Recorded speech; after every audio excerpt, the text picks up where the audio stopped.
I know many of you use these videos to fall asleep, so before you drift off, I'd love it if you could leave a comment letting me know where you're listening from around the world.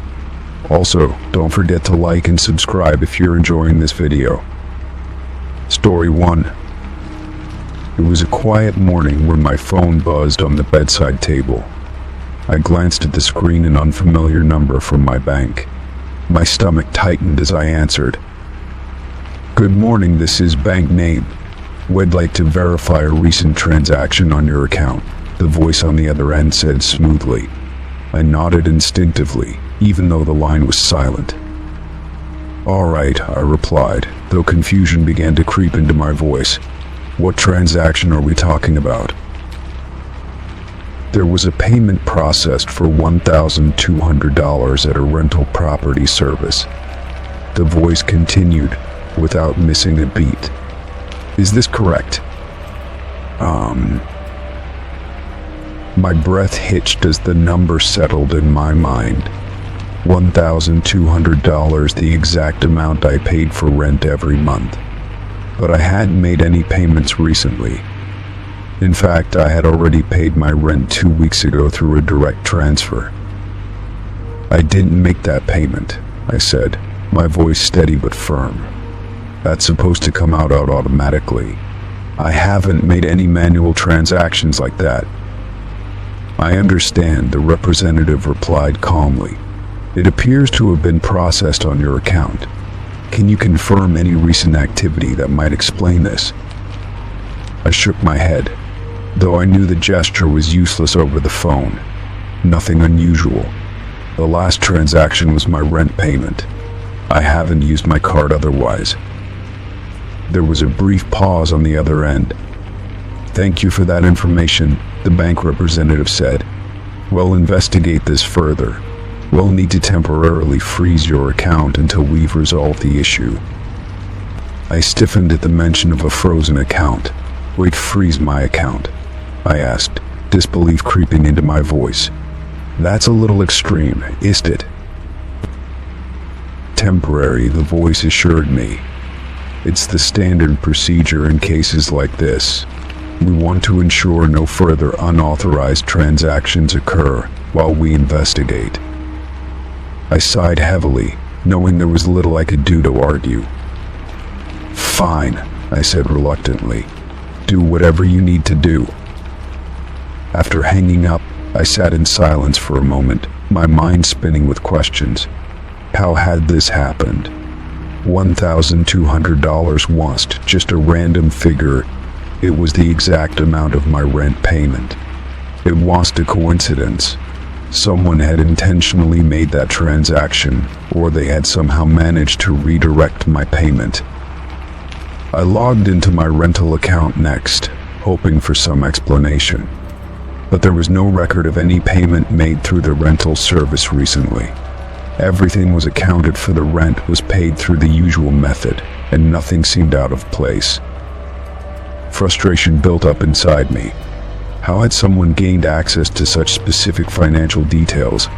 And why wasn't my bank notifying me of a discrepancy sooner? Hours passed before I heard back from the bank. They informed me that the transaction had been flagged as suspicious and had been canceled. They promised that no further action would be taken and the issue would be thoroughly investigated. Still, the experience left me uneasy.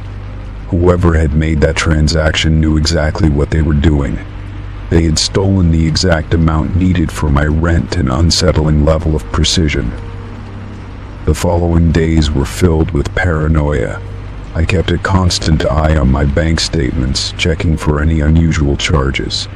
My phone security settings were updated, passwords were changed, and I even considered closing my account altogether. Yet, the questions lingered. How could someone know my rent payment?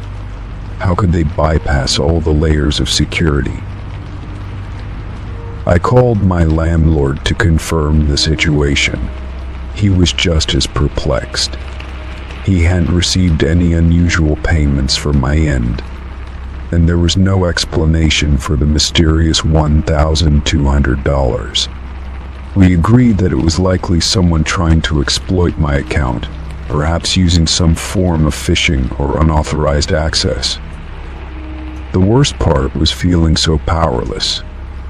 The person who had done this clearly had access to personal information that wasn't easily accessible. It wasn't just an accident or a random mistake. They had targeted me intentionally.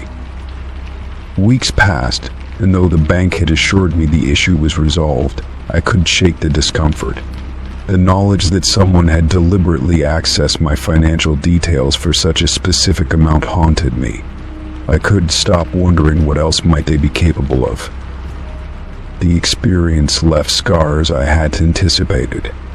Every financial transaction, every online purchase felt like a potential risk. It wasn't just about protecting my money anymore, it was about protecting my identity, my privacy, and my sense of security. Story 2. It was a quiet afternoon at my usual cafe.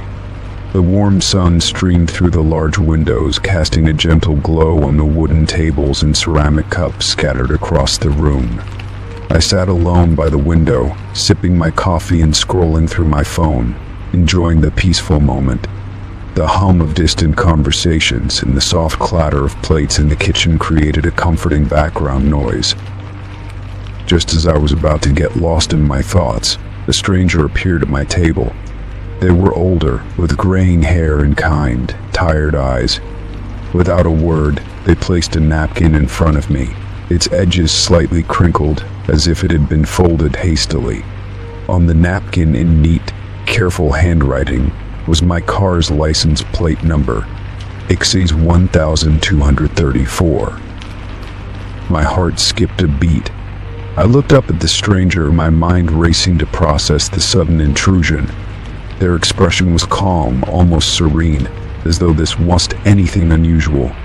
"Excuse me," I began, trying to maintain a steady voice. "What is this?"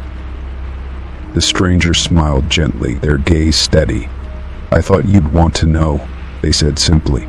Then, without waiting for a response, they turned and walked away. I sat there in stunned silence, staring at the napkin. My thoughts scrambled to make sense of what had just happened. How did they know my license plate? It wasn't a public vehicle, just my car parked outside the cafe. There had been no unusual incidents recently. No break-ins, no strange encounters, at least, none I could remember. Slowly, I picked up the napkin, turning it over in my hands, the faint ink pressing into my fingers. I looked around the cafe, half expecting someone to be watching from a distance, but the stranger was gone. No trace of them remained except for the unsettling message written on the napkin. What could this mean? Was it some kind of prank? A mistake? My mind couldn't settle. I replayed the scene over and over in my head, trying to decipher any hidden meaning or context. It felt personal, but there was no way the stranger could have known anything about me. After several minutes of internal debate, I decided to leave. The napkin remained clutched tightly in my hand as I stood up and walked toward my car. The weight of the unknown pressed against me as I glanced over my shoulder one last time, hoping to spot the stranger. But the cafe was empty, save for a few other patrons minding their own business. When I reached my car, I hesitated. My fingers fumbled to unlock the door, but my mind was still spinning. I couldn't bring myself to sit inside, unsure if the stranger had left something else, or if there was something more sinister waiting for me. Finally, after a deep breath, I opened the driver's side door. The interior was as I left it, nothing seemed amiss. I sat there for a moment, running my fingers over the steering wheel, trying to shake off the unease. The napkin was still in my hand, its presence a constant reminder of the stranger's odd gesture. When I returned home, I tucked the napkin into a drawer, as if hiding it away might somehow erase the memory. But even as I tried to go about my evening routine, the weight of what had happened lingered.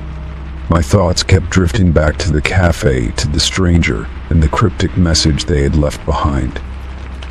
Days passed, and I still couldn't shake the feeling that something wasn't right. The napkin stayed hidden in my drawer, but it had become a symbol of something deeper, something I couldn't quite explain. The simple act of someone knowing my license plate number without reason unsettled me more than I cared to admit. I tried to rationalize it. Maybe the stranger had seen my car parked there before, or perhaps they had overheard something it said in passing. But no explanation seemed to fit. I kept replaying the encounter over and over, searching for a pattern that simply wasn't there. Then, one evening, after weeks of silence, I received a message. It was from an unknown number, a string of numbers that didn't look familiar at first. My heart thumped in my chest as I opened it.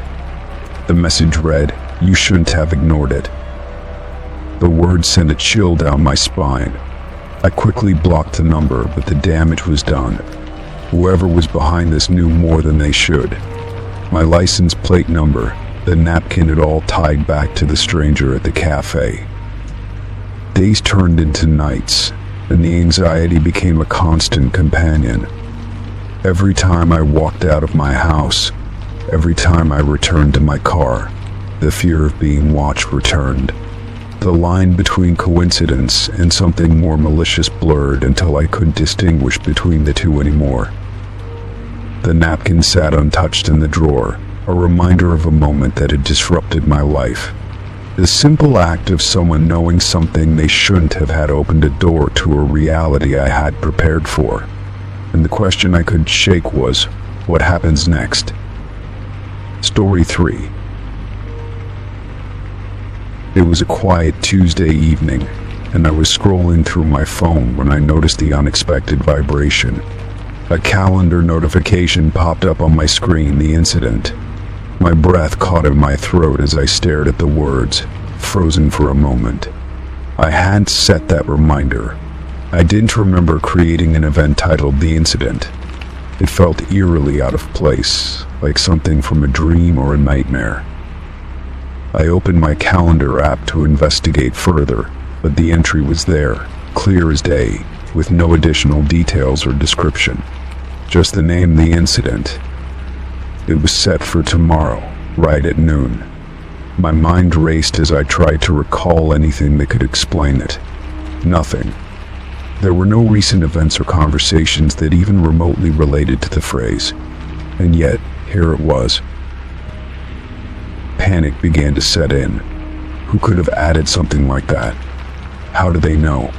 My first thought was that it must be a mistake, a glitch in my phone or some spam calendar app. But something inside told me otherwise. It felt deliberate, intentional, almost as though someone had deliberately inserted a watching, waiting, orchestrating a moment for me that I couldn't escape from. The rest of the evening passed in a blur. I kept glancing at my phone, unable to focus on anything else. Every time I thought I could dismiss it as an error. The words, "The Incident," seemed to grow darker, more ominous. By bedtime, I was convinced that something wasn't right. I didn't sleep well, tossing and turning, the thought of what might happen weighing heavily on my mind. The next day, I woke up early, but my body felt sluggish. My head throbbed and every little noise seemed to jolt me into alertness. At precisely noon, my phone buzzed again. It was time. I had tried to avoid it, tried to erase the entry, but nothing worked. The event had been locked in, and the calendar wouldn't let me remove it. I sat in my living room, staring at the phone as if it were a ticking bomb. The seconds crawled by, and with every passing moment, the anxiety tightened its grip. At 11:59 a.m., I took a deep breath and braced myself for what was coming. The moment the clock struck noon, the doorbell rang. My heart skipped a beat as I glanced toward the front door. I hadn't heard a car pull up, and I certainly hadn't expected anyone. Hesitantly, I stood up, moving toward the door with slow, deliberate steps. My pulse quickened with every step closer. When I opened the door, there was no one there, just a single envelope resting on the welcome mat. My hands trembled as I picked it up, my breath shallow. Inside was a single sheet of paper, On it was written, "You can't escape it." I stared at the words, my mind racing for answers that didn't come. The sensation of dread washed over me, heavier than before. It was personal, calculated. I didn't know how they knew about my calendar, or what the incident truly meant, but there was no doubt someone was watching, orchestrating something sinister. Over the next few days, I tried to investigate, searching through every possible avenue. There were no unfamiliar accounts linked to my phone, no suspicious apps installed. My social media was locked down, and my usual channels of communication showed nothing unusual. Yet the incident loomed large in my mind, an inescapable force that seemed to be guiding my life towards something I couldn't understand. My once ordinary life was now filled with paranoia. Every shadow outside my window made me jump. Every unfamiliar noise seemed like a prelude to something more sinister. And the calendar entry remained a constant reminder that something was coming, something I couldn't stop. By the 5th day, I couldn't take it anymore. Desperation set in. I visited a therapist, hoping to find some semblance of clarity. I explained everything: the calendar entry, the envelope, the sense of being watched, and the therapist nodded slowly, as though they had heard similar stories before. "There is no easy way to dismiss this," they said softly. "But you are not alone. Many people experience moments like these when something feels out of their control. It might be psychological, or it could be something deeper. We need to find what triggers it." We worked through methods of grounding myself, creating rituals to regain control of my life. Still, the incident loomed over me like a shadow. I knew the event wasn't imaginary, though my mind sometimes tried to convince me otherwise. It was real. Something had been planned, something was watching. Then, the evening before the incident, I received another message. This time it was a text, simple and direct. "Tomorrow at noon. You can't avoid it." My hands trembled as I read it. No number, no name, just a message. It was chilling, unsettling, and terrifyingly familiar. The next morning, I sat in my living room, awaiting the inevitable. My breath was shallow, and my body was rigid. At 11:59 a.m., my phone buzzed again. I closed my eyes and braced for the worst. When the clock struck noon, the doorbell rang once more. This time, I opened the door without hesitation. The envelope was there again, waiting for me. Inside, the paper read, "It's done."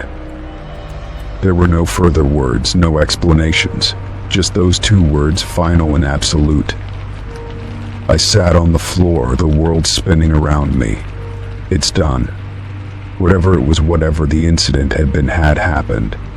There was no going back, no unraveling the nightmare I had been thrust into, and all I could do was wait, uncertain of what was to come next. Story 4. It was a quiet evening when I returned home, the house bathed in the soft glow of dusk. The sound of my keys jingling as I unlocked the door felt familiar, almost comforting. Stepping inside, the smell of home, a mix of fresh brewed coffee and the faint scent of lavender from the candles I often lit, greeted me warmly. I set my things down on the counter and turned toward the kitchen. That's when I saw it. The spare chair at my kitchen table was pulled out. I froze in the doorway, my breath catching in my chest. The chair I usually kept tucked neatly under the table had been moved, left out in a way that seemed deliberate. There was no way I could have missed it earlier. After all, I had been home that morning. The house had been empty then. I lived alone, and yet the evidence of someone else sitting there was unmistakable. A chill ran down my spine as I approached the table slowly. Everything else seemed untouched, plates still in the drying rack, the salt shaker sitting in its usual spot. But the chair, that single chair, had been moved. and it wasn't just placed there casually, it was pulled out as though someone had been sitting there, waiting. My mind raced with possibilities. Had I left the chair out myself at some point? No, that didn't seem likely.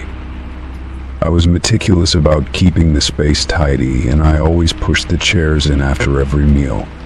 There were no signs of struggle or disturbance anywhere else in the house, just that single, unsettling detail. I sat down at the opposite end of the table, staring at the chair in front of me. The more I tried to convince myself that it could have been some mistake, the more the reality sank in. Someone had been here. Someone had touched my things, rearranged my space while I was out. But how? The locks on my doors were all secure. There were no signs of forced entry or broken windows, yet the chair had been moved. As the evening deepened, I moved through the house, cautiously double-checking every locked door and window. Each creak of the floorboards beneath my feet seemed louder than usual. I wondered if I should call someone, maybe a friend or family member, to come stay the night. The thought of being alone felt unbearable, especially with the lingering presence of the pulled-out chair. Despite my efforts to rationalize, fear slowly took root in the pit of my stomach. What if they were still here, hiding in a closet or beneath my bed? Every shadow, every sound felt amplified. I turned off all the lights and sat in darkness, listening for any hint of movement. The stillness was oppressive, broken only by the distant hum of the refrigerator. The next morning, I took a closer look at the chair. It was just a simple wooden seat, nothing special, but the way it had been moved was too deliberate to be dismissed. I sat back down at the table, trying to make sense of what had happened. The rational part of my brain screamed at me to let it go, to convince myself it was a mistake, a figment of my imagination. But the logical side couldn't explain the unease lingering in my chest. Throughout the day, I kept thinking about it. Had someone come in simply to unsettle me? Or was there something more sinister at play? My mind spiraled into dark places, imagining worst-case scenarios. I considered changing the locks, installing security cameras, but nothing could erase the feeling that someone had been there. That someone had touched my space, made themselves comfortable, as if it was theirs to claim. Weeks passed, but the memory of the pulled-out chair never left me. I returned home every day, expecting to find some other sign of intrusion. Another chair moved. A drawer left slightly open, but nothing ever came. Still, the house felt different, a weight hanging in the air that no amount of cleaning or rearranging could lift. I began to second-guess every sound, every shadow, questioning whether I was truly alone. I never did figure out who or what had moved the chair that night. Maybe it was nothing more than a prank or a mistake. Or maybe something far more unsettling had occurred, something I couldn't yet comprehend. Either way, the image of that chair remains vivid in my mind, a symbol of a boundary crossed, a space invaded. Story 5. It was a typical Tuesday morning at work. I arrived early, set down my bag at my desk, and started preparing for the day ahead. My usual routine began responding to emails, reviewing documents, and preparing for meetings. Around noon, my stomach began to growl, signaling it was time for lunch. I reached into my bag, anticipating my carefully packed meal, only to be met with something completely unexpected. Instead of my usual sandwich and salad, I found a meal hot, savory, and completely unfamiliar. It wasn't just any meal, though. My heart sank as I realized what was in front of me. The dish contained ingredients I was severely allergic to, something I had been extremely cautious about for years. My hands trembled as I held the container, scanning the contents for something, anything familiar, but there was nothing. At first, I thought I must have grabbed the wrong bag, but that the wrong bag makes sense. My lunch had always been meticulously packed in a particular way, sealed in its own container, and stored carefully. No one had access to my bag during the night or morning. Confusion and panic quickly set in. How had this happened? I glanced around the office, hoping no one had seen my reaction, but my mind was racing too fast to focus.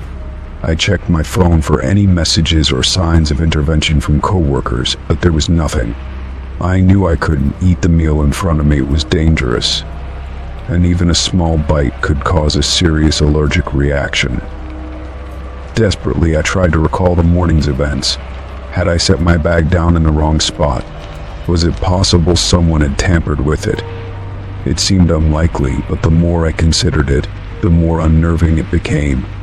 My allergy wasn't something I joked about, and I had always been vigilant about keeping it a secret from others. I never shared details about my meals at work, and the thought of someone intentionally risking my health was unbearable. A cold sweat broke out on my forehead as I sat at my desk, my mind spinning through possible explanations. I considered reporting it to my manager, but what could I say? Someone replaced my lunch with something I'm allergic to. It sounded absurd, and yet here I was, holding the proof in my hands. I carefully closed the container and slid it back into my bag, trying to compose myself. My thoughts were jumbled, and I couldn't shake the unsettling feeling that something far more sinister was at play. Whoever had done this knew too much, or at the very least had been watching me closely. As the day went on, the feeling only worsened. Every interaction with coworkers became tense, and I found myself double-checking everything, a glance over my shoulder, a pause before eating anything handed to me. There was a constant awareness of potential threats, and it became impossible to relax. The office, once a familiar space, now felt suffocating and foreign. By the end of the day, I packed up my things quickly and left without saying much to anyone. My mind was still fixated on the incident. Who could have done such a thing, and why? There were no clear answers, only more questions. I spent the rest of the evening researching how to protect myself better, hidden cameras, surveillance apps, and even learning about workplace security protocols. Despite my efforts, I couldn't shake the feeling that this wasn't the end. Whoever had done this knew something personal, something I had shared with anyone at work. The idea that someone could be watching my every move, even during my private moments, was horrifying. I went to bed that night with a sense of unease that wouldn't let go, knowing that my safety had been breached in a way I couldn't fully understand. In the following days, I remained hyper-vigilant. Every bite of food at work, every interaction, felt fraught with danger. My routine had shifted drastically from someone who once trusted their environment to someone suspicious of even the smallest gesture. My lunch was prepared at home, double-sealed in a container, and eaten only in the privacy of my home. The office became a place of discomfort, and the idea of returning to normal seemed impossible. The more I tried to move forward, the more memories of that day haunted me. The idea that my privacy could be so easily violated left me feeling exposed and powerless. I continued to carry a heightened sense of alertness, never fully able to relax, and always questioning the intentions of those around me. Story 6. It was a quiet Tuesday evening, and I decided to treat myself to dinner at a small, locally owned Italian restaurant in the heart of the city. The place had a warm, inviting atmosphere with soft lighting and the comforting aroma of garlic and fresh bread filling the air. I sat at a corner table, enjoying my meal in the peaceful solitude. As I finished my plate of spaghetti and glanced around, I noticed something strange. My server approached with a smile, holding a small piece of paper in her hand. "You had a visitor while you were enjoying your meal," she said softly, placing the note on the table. "Someone covered your bill. They left this for you." Curious, I unfolded the note carefully. The handwriting was simple yet sincere, and the words sent a strange mix of emotions through me. "You're welcome, friend." For a moment I just stared at the note, unsure how to react. The gesture was kind, but there was something unsettling about it too. Who had paid for my meal, and why? I didn't recognize the name written on the bill or recall seeing anyone who might have left it anonymously. It wasn't that the gesture wasn't appreciated, quite the opposite. It was just odd. The server returned with my change, sensing my confusion. "They asked me to give you the note," she said with a reassuring smile. "It happens sometimes. People do things like this here." I nodded absent-mindedly, collecting my belongings and leaving the restaurant, the note still in hand. Walking through the streets, I couldn't shake the feeling of being watched. The kind gesture felt out of place, too personal for a stranger. I tried to rationalize it, thinking perhaps it was just a random act of kindness, something nice done with no ulterior motive. Yet something about the note lingered, leaving an unsettling impression. When I arrived home, I set the note on my desk, continuing to dwell on it as I tried to get back to my usual evening routine. Thoughts swirled in my mind. Was this a harmless act, or was there something more sinister behind it? The uncertainty gnawed at me. There was no way to track the payment or identify the person responsible. It was simply a mystery. The next day, I went about my usual work, distracted by the note in my mind. Each time I looked at it, I felt a chill run down my spine. It wasn't just the act itself, but the personal nature of the message. "You're welcome, friend." How did they know I was alone? How did they know what I needed that evening? That night, the feeling of unease deepened. As I lay in bed, the shadows seemed to stretch farther, the quiet hum of the city outside my window louder than usual. My security system was set up, my windows locked, and yet I couldn't shake the idea that someone was watching, someone who knew too much. Days passed, but the strange note stayed with me. I tried to reach out to the restaurant for more information, but they had no records of who had paid for my meal anonymously. No repeat visits, no familiar faces, they had nothing. It was as if the entire event had been staged, as if someone had orchestrated this moment for a purpose I could comprehend. My friends and family noticed the shift in my mood. I was quieter, more alert.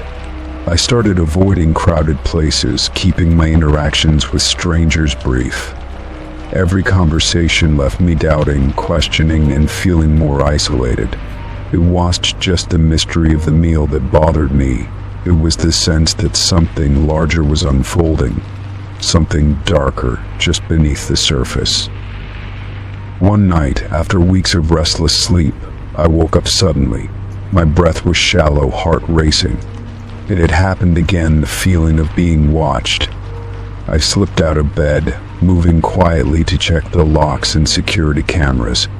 Everything was secure, nothing out of place. And yet the unease didn't dissipate.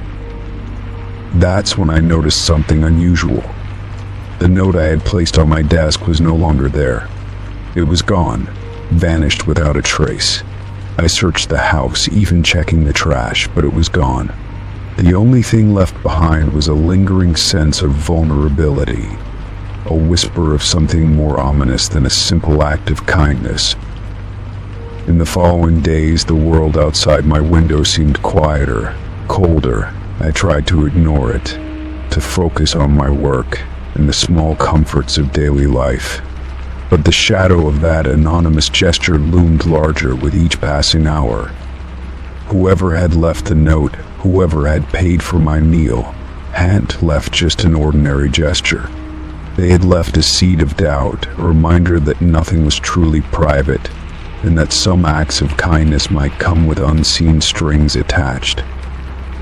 The mystery remained unresolved, but the unease refused to fade.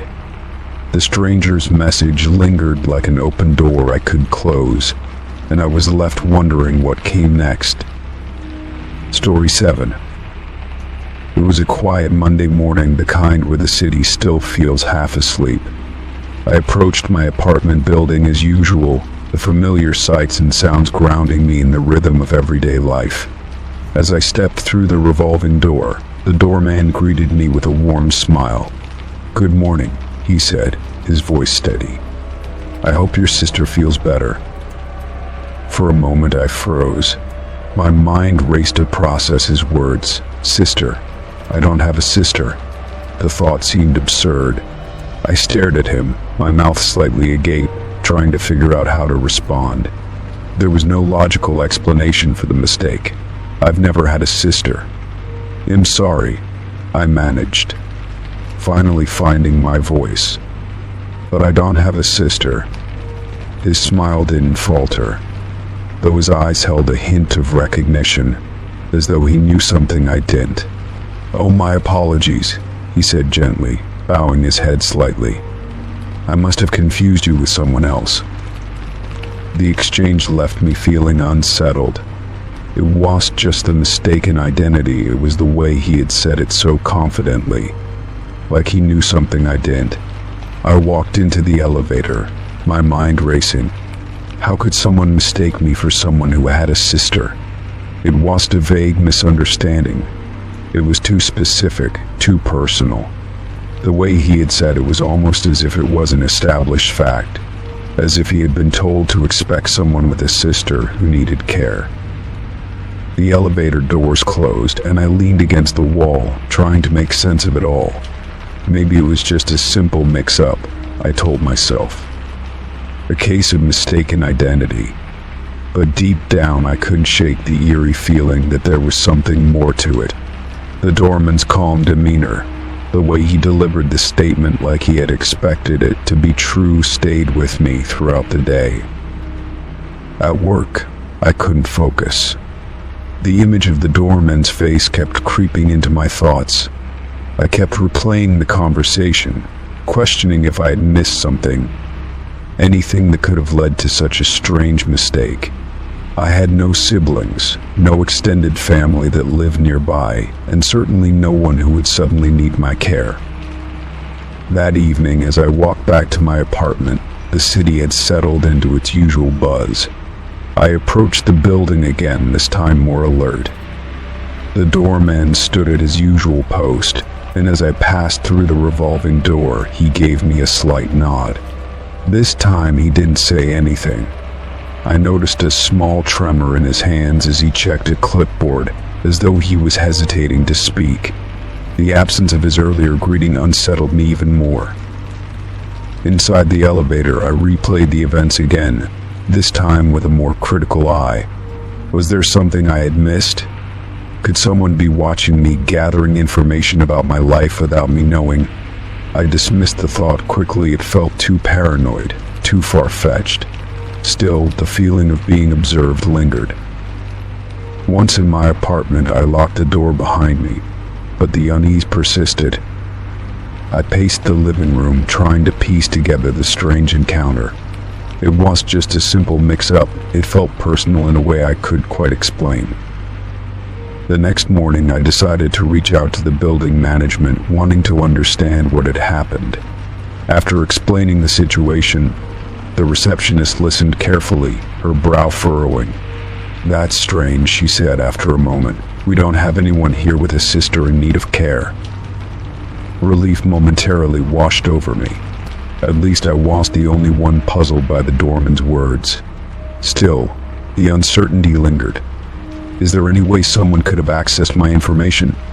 I asked, leaning forward. She shook her head, her expression neutral. "The only people with access to tenant information are the management and administrative staff, and we haven't made any recent changes." I thanked her and hung up, feeling a mix of frustration and confusion. It was as if the entire encounter had been orchestrated, designed to plant a question in my mind that wouldn't go away. Days passed, and the strange feeling didn't fade.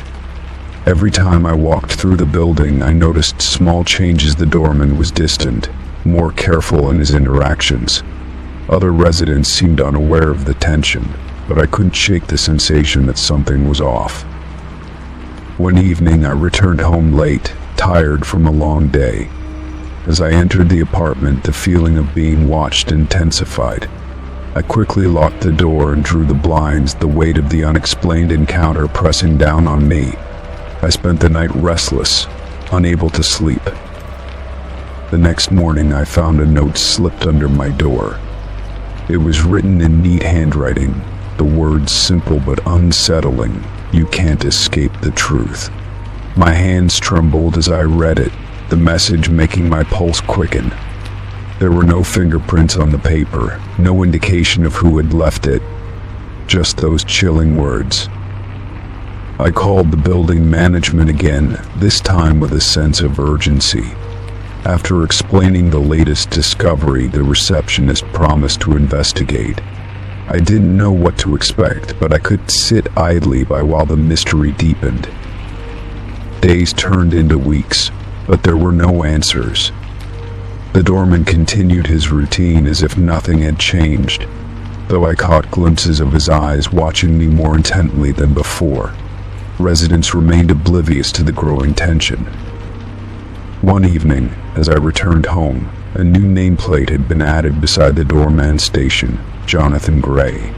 The building management hadn't mentioned it, and no one else seemed to notice the change.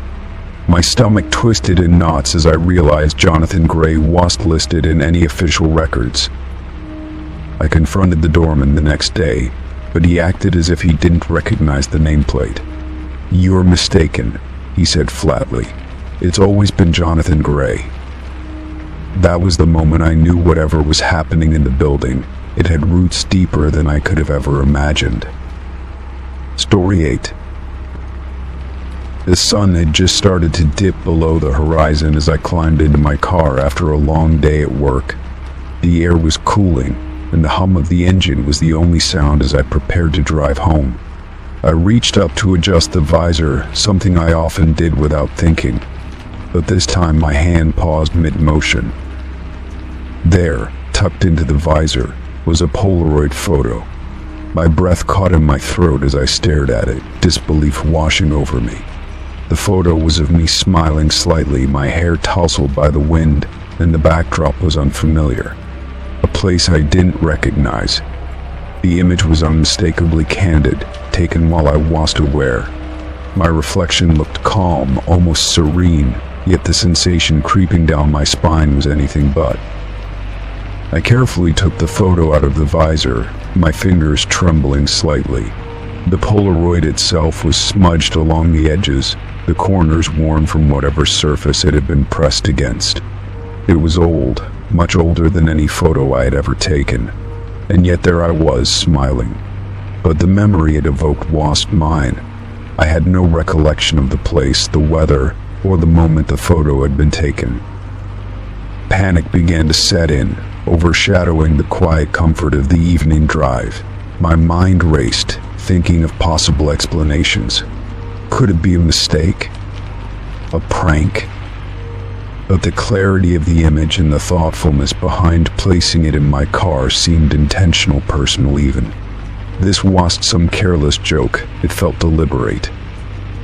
I glanced around the interior of my car, looking for any other signs that someone had been inside.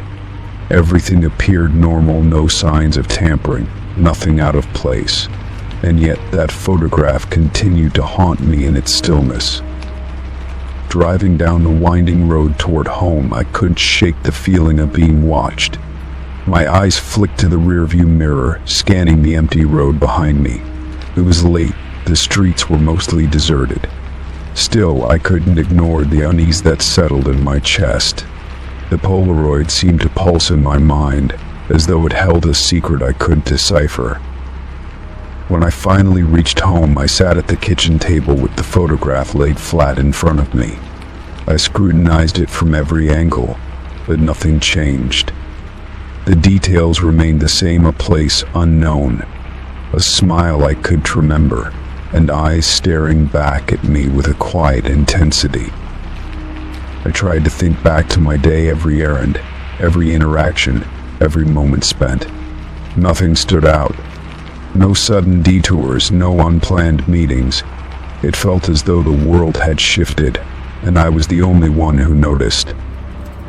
Sleep didn't come easily that night. Every time I closed my eyes, the image resurfaced, vivid and haunting. I couldn't understand why or how it had ended up in my car. The feeling of being watched intensified, even when I was alone. The sense that there were unseen eyes on me followed me throughout the night. In the morning, I decided to revisit the spot where I had found the Polaroid. Perhaps there was something more I had missed. The drive back to the location was a blur, my mind weighed down by confusion. I parked at the side of the road, stepping out to look around. The place was quiet, peaceful in its desolation. Fields stretched endlessly in either direction, and the distant hum of cicadas was the only sound. As I walked, a chill ran through me. There was something eerily familiar about the landscape, a feeling of déjà vu that refused to fade. I took several photos of the area, hoping to compare them with the Polaroid later, but none matched. The unfamiliar stillness hung in the air, unbroken by time or explanation. On my return home, I sat once again with the photo, studying it under different lights. There was nothing more to uncover, no signs of tampering, no clues about its origin. Yet, the unnerving sense that it had been left for a reason lingered. Days passed, and the photograph became a haunting presence in my thoughts. Every interaction, every glimpse out the window, was filtered through the memory of that Polaroid.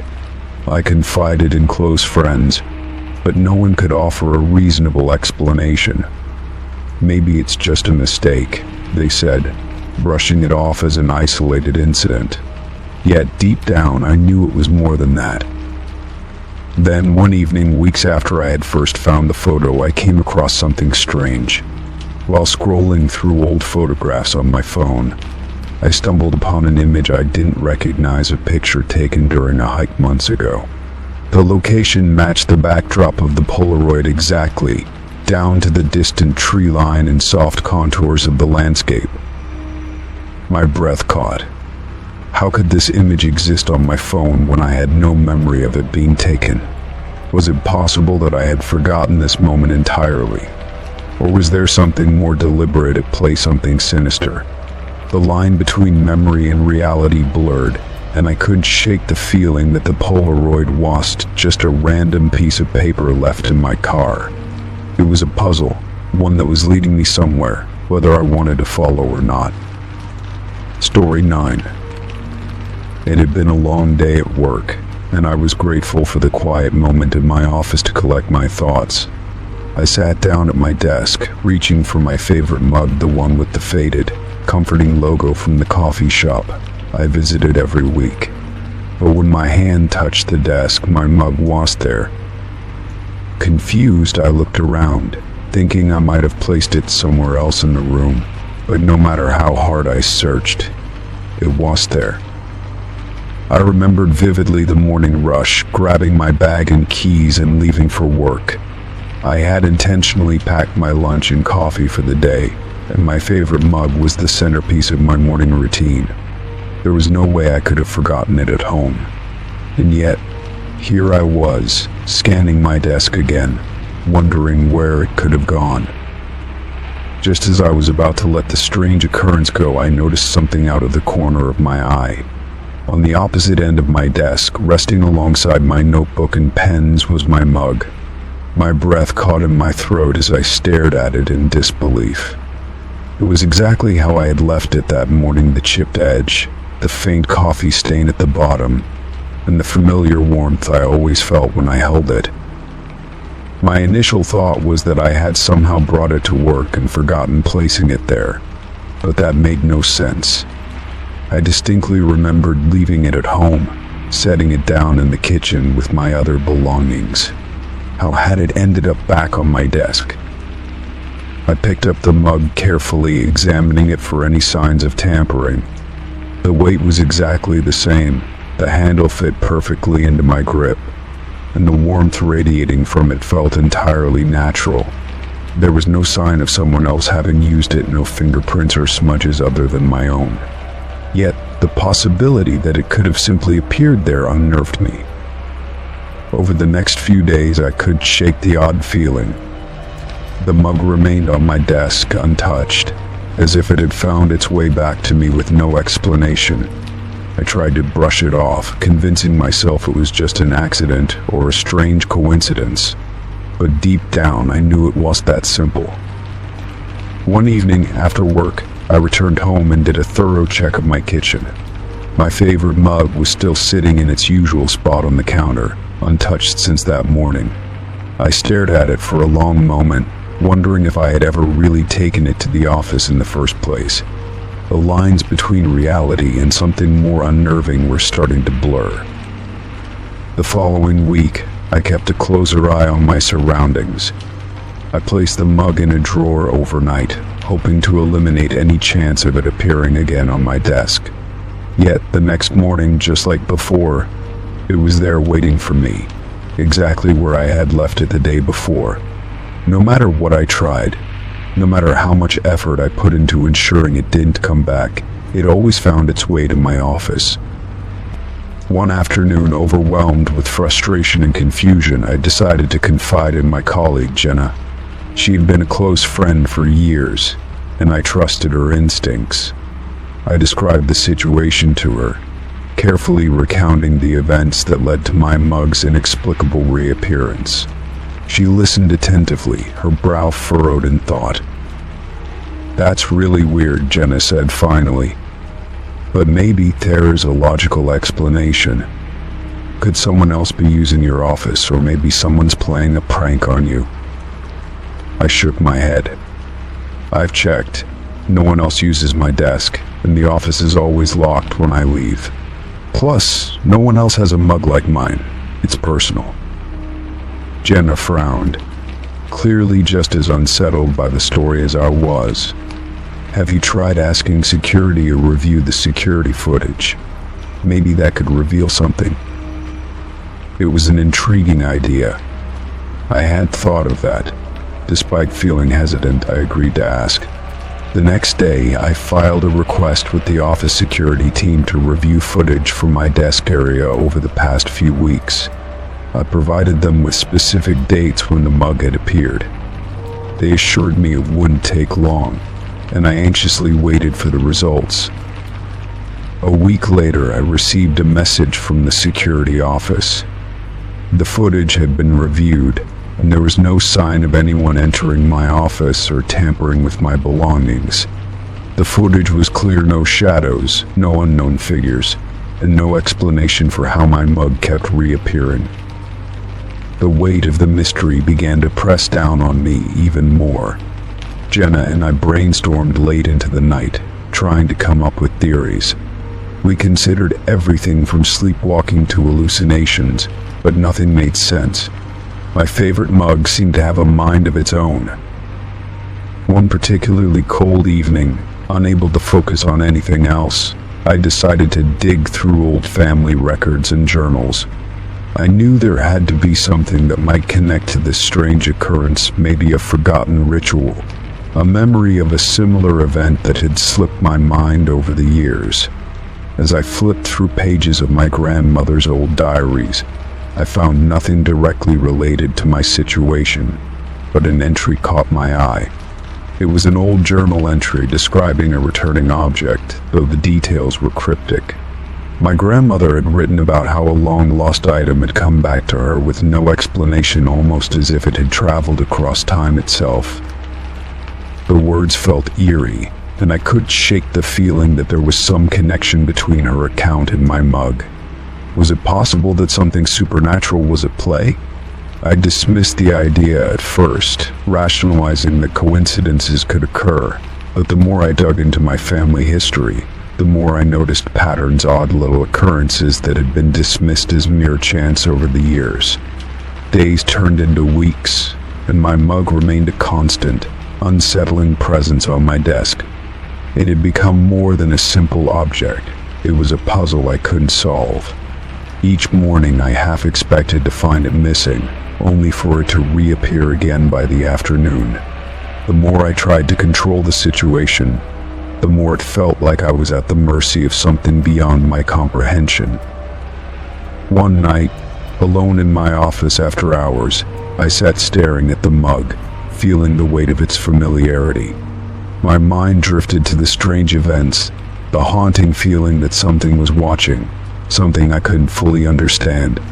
And in that moment of quiet, I whispered aloud, "Why do you keep coming back?" There was no answer, no sound beyond the hum of the office. Yet in that silence I felt something shift. The room seemed colder, and the air grew heavy, as if it were holding its breath. My breath quickened, and the hairs on my arms stood on end. The mug sat before me, untouched, but its presence felt alive in a way I couldn't explain. I reached for it, hesitant and trembling, as if touching it would unravel something larger than I was ready to confront. And as my fingers wrapped around its familiar handle, I knew this wasn't just an ordinary object anymore. It was something that had found its way into my life for a reason, one I wasn't yet ready to face. Story 10. N. It was a quiet afternoon when the sound of a gentle knock on the door pulled me out of my thoughts. I set down the book one was reading and walked to the front door, curious to see who it could be. When I opened the door, I was greeted by my neighbor, Mr. Thompson, holding a small package in his hands. "Hi there," he said with a smile. "I found this on my porch.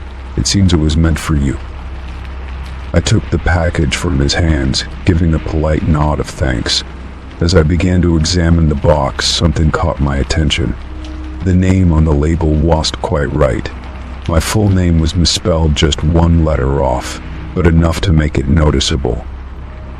Instead of reading my correct name, it read something close but unfamiliar, J. Nathan instead of Jonathan. The mistake wasn't glaring, but it was deliberate. It was as if someone had tried to mimic my name almost, but not quite. Mr. Thompson must have noticed my hesitation. "Strange, isn't it?" he remarked, raising an eyebrow. "I double-checked the delivery address, and it was yours." I nodded again, stepping back to let him in.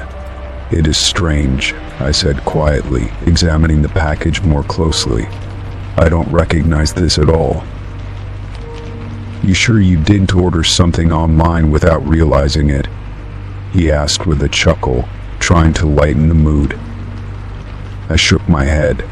"No, I've been careful with what I've been ordering lately. This is something I expected." As curiosity overtook caution, I slowly peeled away the tape to reveal the contents inside. Inside the box were a few objects: a set of keys, an old leather-bound journal, and a collection of photographs. The journal seemed particularly odd, filled with pages of scribbled handwriting I couldn't make sense of at first glance. The keys appeared to be for a padlock, rusty and worn, as though they had been used in years. The photographs, however, were the most unsettling.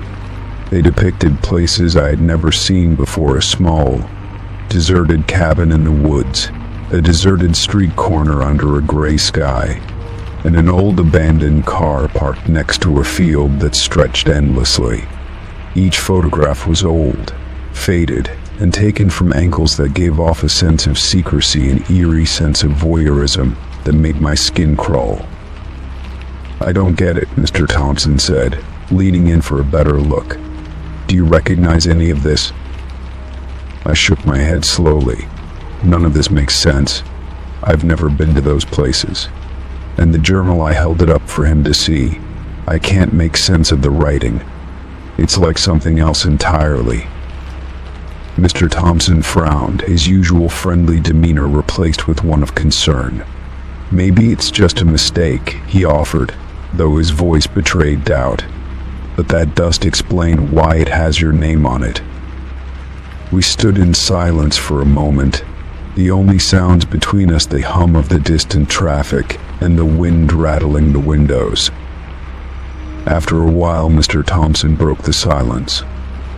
"You should probably report this to the police," he suggested, his voice low. "It's not something that should be ignored." I nodded slowly, agreeing. though part of me hesitated. There was a strange part of me that didn't want to invite the authorities into this mystery. What if it only heightened the unsettling feeling? What if it stirred curiosity? What lay behind that distant expression? What brought her there on that rainy night? When she got out of the car without paying, my instincts as a taxi driver kicked in. It wasn't just the money that bothered me, it was the feeling that something was off. A passenger who didn't say goodbye, who didn't care to connect. And then what happened next left me perplexed. I needed to know more about her. The research started simply. I opened my laptop the next morning and typed in Clara's name. The information I found was a punch to the gut. A beautiful young woman full of life who had died in a car accident 5 years ago.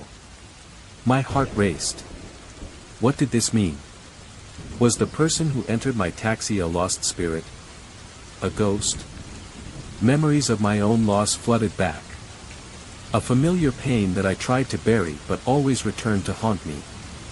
The image of my girlfriend, smiling, followed by the scene of the accident. The guilt, the despair.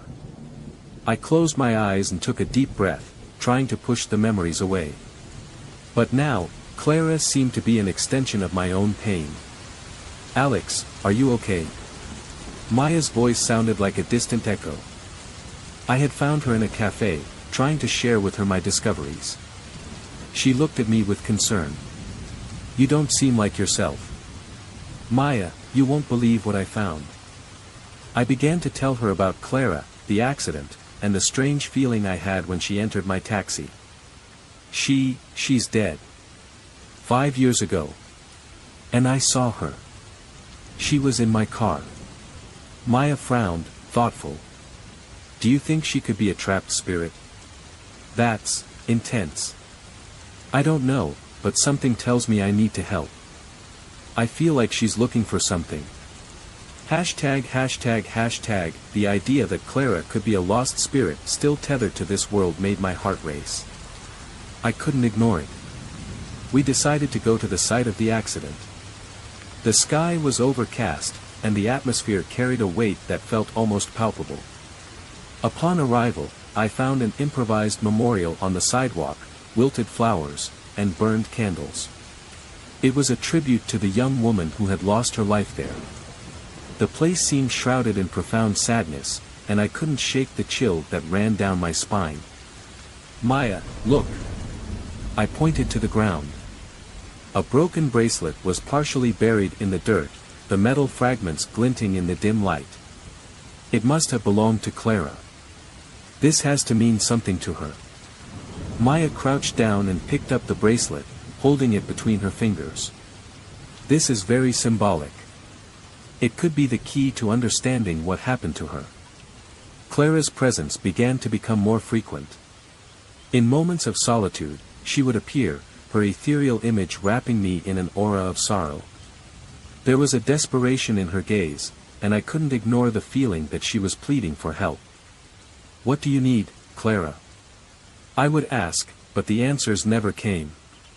Just a deep, unbearable silence. "Alex, you need to take care of yourself too," Maya warned me during one of our conversations. "This situation could affect your sanity. You've dealt with a lot of pain." But I was determined. Clara was trapped between this world and the next, and I couldn't leave her there, tormented and alone. In one of my visions, I realized she was searching for something, not just the bracelet, but something deeper, a connection with her sister. I needed to help her find that. One night, while driving through the quiet streets of the city, Clara appeared again in the back seat of my taxi. Her expression was more anguished than ever. "Why are you sad, Clara?" I asked, feeling my heart tighten. She looked at me with her sorrowful eyes, and her voice sounded like a whisper. "I can't rest. My sister, she doesn't know. I can't leave it like this." There was genuine pain in her words, and the connection between us intensified. "I will help you," I declared, feeling determination welling up inside me. "Let's find your sister and resolve this." From that moment on, my mission was clear.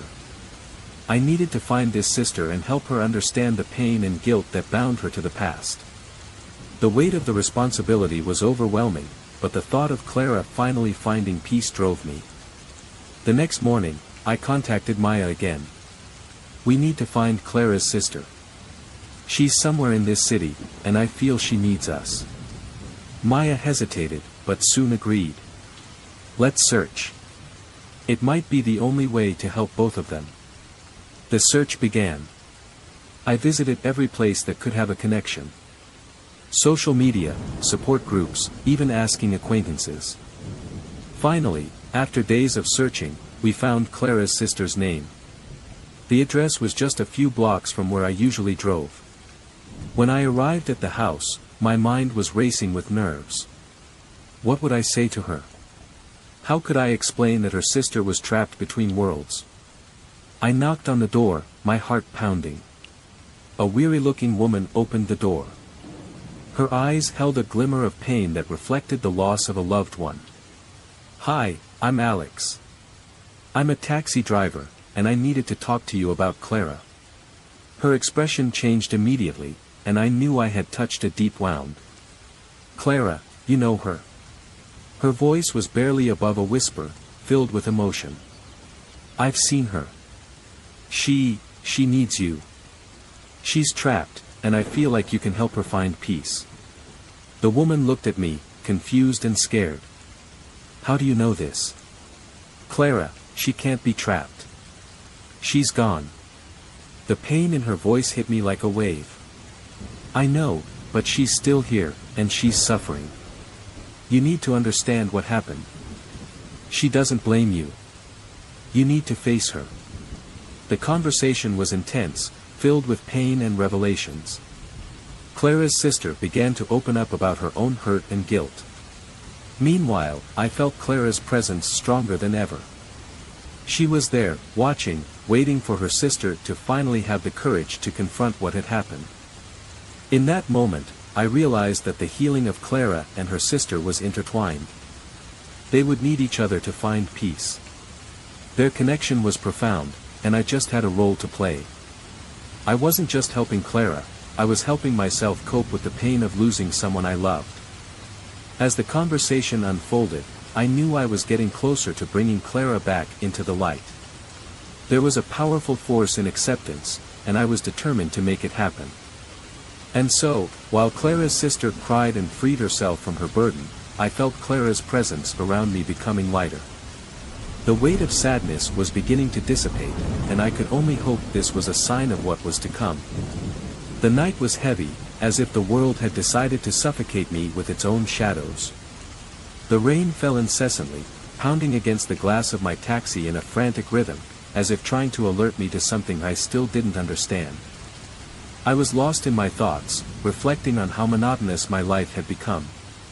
But deep down, I knew there was something more. Something calling to me, though I didn't know what it was. That's when I saw her. A feminine figure suddenly appeared in the back seat of my taxi, like a ghost emerging from the fog. My heart leaped in my chest. Clara. Her name echoed in my mind, a strange and hypnotic melody.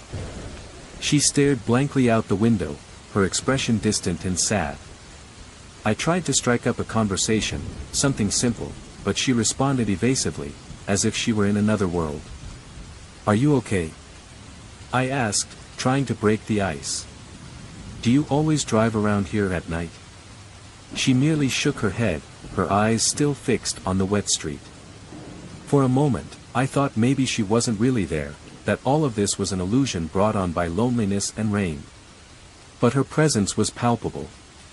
When she exited the car without paying, a mix of confusion and curiosity washed over me. Why hadn't she said anything? Why did she seem so distant?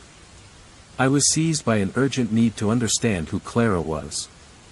As soon as she vanished into the darkness, my mind began to race. In the following days, I dove into an investigation that would become an obsession. The lights of my computer shone brightly in the dark, and minutes turned into hours as I frantically searched for information about Clara. Then, the truth hit me like a punch to the stomach. Clara had died in a car accident 5 years ago. The words on the screen began to swirl, and I felt the weight of the world crash down on my shoulders. A wave of memories flooded back, bringing forth the pain I had buried. My girlfriend, also lost under similar circumstances. The echoes of the past reverberated in my mind, and I found myself back in the scene of my own suffering. I decided to seek out Maya, the only friend I knew who could understand what I was going through. She had always been the voice of reason in my life. I found her in a cozy cafe, and as soon as I saw her, the need to vent became uncontrollable. "Maya, you won't believe what happened," I began, the words tumbling out in a whirlwind. "That woman I picked up in the taxi. Clara. She's dead." Maya looked at me with an expression of concern. "What do you mean by that?" She tilted her head, trying to grasp the situation. "I researched it. She died in an accident, and I don't know what this means. But I feel like she's calling me. I need to understand." Maya sighed, her eyes reflecting a mix of empathy and curiosity. "Alex, this is serious. You might be dealing with something beyond your understanding. ####. Some people believe that spirits can become trapped between worlds. Clara might be trying to communicate with you." Her words echoed strongly. A part of me wanted to dismiss it as a figment of my imagination, but another, deeper part felt there was truth there. The mystery of Clara intrigued me more and more. I decided I needed to visit her and discover what was really happening. That night, Maya and I went to the accident site. The rain had stopped, but the atmosphere was still heavy. The city lights sparkled in the distance, but here, everything felt dark. When we arrived at the makeshift memorial, a wave of sadness enveloped me. Wilting flowers, extinguished candles, and letters left by strangers who had never known Clara. The silence was deafening. "Maya, do you feel this?" I asked, looking at the memorial. It was as if the air was thick with pain and regret. She nodded, glancing around. "It's like the energy of this place is trapped here. Let's look for something that might help us understand." That's when I found a broken bracelet, discarded among the items. The metal was cold and worn, but there was something familiar about it. "Look at this, Maya," I exclaimed, holding up the bracelet. "I think it's important." Maya stepped closer, examining the bracelet carefully. Maybe it belonged to Clara.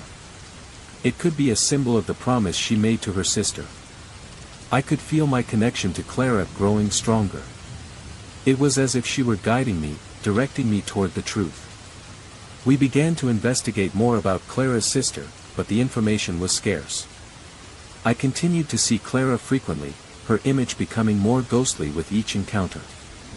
Her sorrow was palpable, and I couldn't ignore it. In one of those visions, Clara appeared beside me, her gaze pleading for help. "Why are you so sad?" I asked, feeling a growing ache in my heart. "What do you need?" She looked out the window, lost in her thoughts, but when she turned to face me, something shifted. "I'm trapped, Alex. I need my bracelet. It's all I have left."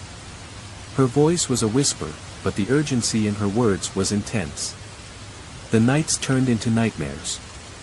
I began to see Clara everywhere, her desperation wrapping around me like a heavy fog. Each vision grew more harrowing, and I could feel her suffering as if it were my own. One night in particular, I was consumed by a horrific vision of the accident. The sound of twisting metal, Clara's scream, and the guilt I felt regarding my own girlfriend. "Why can't you leave me alone?" I screamed into the dark, the pain almost unbearable. But Clara wouldn't let me go. She became increasingly present.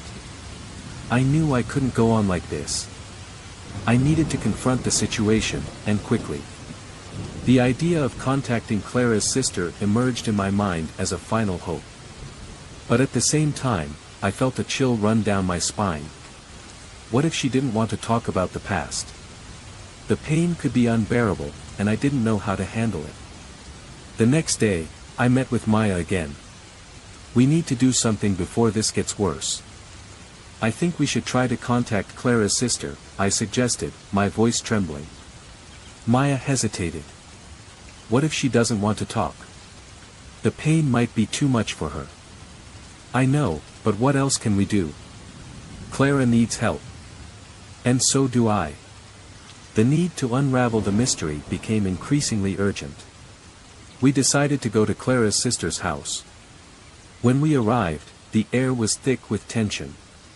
The house seemed abandoned, as if time had stopped since the tragedy. We knocked on the door, and a weary-looking woman opened it. Her eyes were swollen and red, as if she hadn't slept in days. Sorry to bother you, but we need to talk about Clara, I began, trying to be gentle. The sister hesitated, her eyes narrowing. What do you want? The distrust was palpable. I'm a taxi driver. I picked up Clara in my cab. And now I feel like she needs help, I explained, feeling a lump forming in my throat. The woman looked at us, and a shadow of pain crossed her face. Clara is dead. There's nothing you can do. But she's trapped, and I can feel her pain. We need to understand what happened. You can help us, I pleaded, the urgency in my voice rising. She shook her head, almost refusing to accept reality. No. I don't want to talk about it. I've lived with this guilt for too long. Many people carry guilt after a tragedy. But you can't run from the past forever. Clara needs you to face it. You need to face it, Maya intervened, her voice firm yet gentle. The woman seemed broken. You don't understand. I could have done something to stop it. If I had been there, if I had, her voice faltered, and tears began to slide down her face. I wanted to comfort her, but the words felt inadequate. Guilt won't bring Clara back, but facing it might help her find peace. Clara is still here, and she needs you to forgive her. Clara's sister looked at us, the internal struggle evident in her gaze. The weight of her pain kept her shackled, and I could feel the tension in the air. If I could have done something differently, she murmured, as if trying to find solace in her own words. We all make mistakes. I felt the chill of the Chicago night invade the car as I drove through the streets, the sound of rain tapping on the taxi's roof keeping me company. The thick fog mingled with the city lights, creating an almost ethereal scene. In moments like this, my mind would often wander, contemplating the monotony of my life. However, ever since I met Clara, everything changed. She was on my mind, a constant presence I couldn't ignore. Her figure haunted me, with her sad eyes and that distant gaze that seemed to look through the glass towards something far beyond what was before her. That night, as I drove, a shiver ran down my spine. It was as if Clara were somehow there, watching me, even when she wasn't physically present. I couldn't comprehend the depth of that connection, but there was something about her that called to me, making me want to uncover more. What was the mystery surrounding her? What was keeping her tethered to this world? That morning, I woke up resolved to understand what was happening. My computer became my ally. I researched Clara, typing her name into the search bar, my heart racing with each click. I was inundated with a series of old news articles reporting the accident. A fatal crash, a mangled car, a spirit that now seemed to wander the streets of Chicago. Clara's gaze fixed on me, a window into a lost soul, and I was the only one who could help her. 5 years since Clara died, I murmured to myself, as the words on the screen began to blend with my memories. I recalled my own loss, the pain I had kept silent. The image of my girlfriend, smiling and full of life, wouldn't leave my mind. The guilt and sadness I had felt mirrored what Clara seemed to carry. What could I do to help her? How could this inexplicable connection be more than just a mere twist of fate? I went to Maya, my childhood friend. I always believed she had a special touch, a sensitivity that made her more connected to the spiritual world. When I shared with her what I discovered about Clara, her eyes lit up with a mix of concern and curiosity. Alex, you know there are things we can't see, but are always around us. Clara may be a spirit trapped between worlds. You need to be careful, Maya said, her voice grave, piercing through the fog of uncertainty that enveloped me. But what can I do? I can't just ignore this, Maya. I feel she needs me, I replied, feeling the urgency of the situation. Then we should go to the accident site. Maybe we can understand more, she suggested, a spark of determination in her eyes. We went to the accident site the following day. ##### The sun was hidden behind ominous clouds, almost as if the weather was mirroring my state of mind. Upon our arrival, I found an improvised memorial. Wilting flowers and burnt-out candles were scattered around, and a sense of sadness permeated the air. In the center, a broken bracelet caught my attention. It was a symbol of something important, and I felt compelled to uncover what it represented. Is this hers? Maya asked, looking at the bracelet as she crouched to pick it up. I don't know, I replied, but something deep inside me told me it had a more profound connection. She was searching for something, and maybe this is what she needs. As she held the bracelet, a cold breeze swept by us, and I felt Clara's presence more strongly than ever. I could almost hear her whisper, but the words never reached me. It was as if she were screaming in an overwhelming silence, asking for help. In the following days, Clara began to appear more frequently. Sometimes she was just in the corner of my vision, her face sad and her eyes filled with despair. Other times, her presence felt almost tangible, as if she were truly there, watching me, pleading for me to understand her pain. One night, while I was driving, I saw her reflected in the rearview mirror. Alex, she whispered, and I almost slammed on the brakes. Help me. Clara, what do you need? I asked, my voice trembling. I need the bracelet, she replied, her image starting to blur. You need to find the bracelet. From that moment on, I knew I had to learn more about Clara's story and her sister. My heart was torn between the desire to help Clara and the pain that my own past still caused me. I needed to free myself, and perhaps by helping her, I would also find healing. Maya and I decided to hold a séance. It was an idea that made me nervous, but there was no more time to waste. That night, candles were lit around us, creating an almost mystical atmosphere. The air was heavy, and I could feel the energy pulsing around us. Clara, if you're here, please show us a sign, I pleaded, holding Maya's hand. A cold wind swept through the room, making the candle flames dance. Alex, Clara's voice echoed, and I felt her presence closer than ever. The bracelet is my promise to my sister. She needs to understand. Maya, did you hear that? I said, my heart racing. Yes, I heard, she replied, looking as attentive as I was. Clara, what happened between you and your sister? She blames herself for my death, Clara began to manifest, her image becoming clearer. She thinks she could have done something to save me. I realized that the pain Clara carried was not just hers, it was also the pain of the sister left behind. You need to tell her that it's not her fault, I suggested, feeling the urgency of the situation. I can't, Clara replied, the sadness in her voice palpable. I am trapped between two worlds, and I can't find peace. But you need to try, Clara. Your sister needs to know that you forgive her, I insisted, feeling the pressure in my heart increase. I don't know if I'm strong enough, she whispered, and the lights began to flicker, as if the room itself were responding to her anguish. Together, we can do this, I said, my determination growing. You are not alone, Clara. At that moment, I realized that the connection between us was more than mere chance. It was a deep bond, a quest for redemption and forgiveness. As the energy of the séance intensified, I knew we needed to find a way to free her. The broken bracelet, the unfulfilled promise, everything was a symbol of what Clara and her sister needed to confront. Alex, you have to be strong, Clara said, her voice now clearer. I need your help to free my sister. Please, Help us. I will do whatever it takes, I promised, my heart burning with the determination not only to help Clara but also to confront my own ghosts. The rain had stopped, but the air was still heavy with humidity, and the city seemed wrapped in a shroud of fog. I was sitting on a park bench, watching the wet leaves and the reflection of the city lights in the puddle. It was as if everything around me was in a state of suspension, just like my life.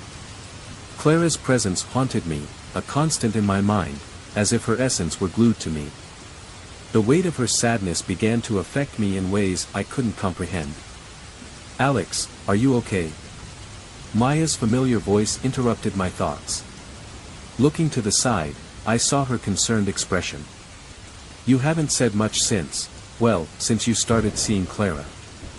"No, I'm not okay," I replied with an exasperated sigh. "She's becoming more intense, more desperate. I feel like she's in danger, and the more I try to help, the more I feel pulled down."